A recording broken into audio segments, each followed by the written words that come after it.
अस्सलाम वालेकुम नाज़रीन, कोहिस्तान न्यूज़ सर्विस में भलीकार आऊँ हैं असगर अली भट्ट। कोहिस्तान जे तारीख़ी शहर जिम्पीर वेझो नज़र फार्म ते कोहिस्तान राजूणी ताद पारां कोहिस्तान जे कलमदड़ीन ऐं ज़हीन शागिर्दनि जे मान में कोहिस्तानी मच कचहरी मुनक़िद कई वई, जंहिंमें कोहिस्तान खां सवाइ सिंध जे मुख़्तलिफ़ इलाइक़नि मां माण्हुनि वॾे अंग में शिरकत कई। उन मौक़े ते कोहिस्तानी राग मोरो, दंबूरो, अलगोज़ो नवाज़ ऐं फ़न फ़िक्र सां वास्तो रखंदड़ शख़्सियतनि मुख़्तलिफ़ इलाइक़नि थाणो बुलाखान, सरी, नूरियाबाद, जिम्पीर, ठठो ऐं आसपास जे इलाइक़नि खां आयल हज़ारे माण्हुनि खे झूमण ते मजबूर करे छॾियो।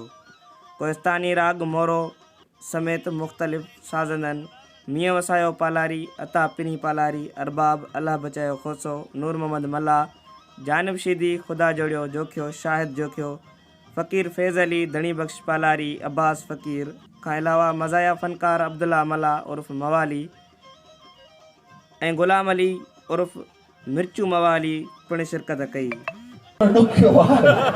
जंहिंजो पीउ जेर हूंदो तकलीफ़ हुन खे हूंदी, पर परेशानी जी ॻाल्हि ई न आहे, सभु को पंहिंजो हक़ खाईंदो वरी पाण।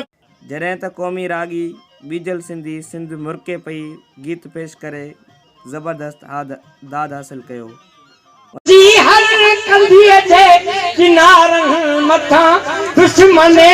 सिंध के फाही सुरके पई सिंध मुर्के पे। मौक़े ते कोहिस्तान राजूणी ताद जे सरवान डॉक्टर लखमीर पालारी ॻाल्हाईंदे चयो त असांजे समूरनि मसइलनि जो हल तइलीम आहे, पंहिंजनि ॿारनि खे तइलीम ॾियारियो।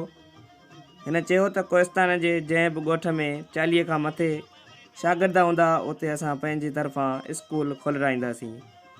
डॉक्टर लखमीर पालारी जो चवणु हो त कोहिस्तान वासियुनि खे पंहिंजा ॻोठ, ज़मीनूं ऐं कोहिस्तान जी फितरी सूंहं खे बचाइण लाइ अॻिते अचिणो पवंदो। संदसि चवणु हो त कोहिस्तानी ज़मीननि ते वालार बंदि पियल स्कूल खोलाए कोहिस्तान जे ॻोठनि खे पको करे खेसि बुनियादी हक़ ॾियारण ताईं जदोजहद जारी रहंदी।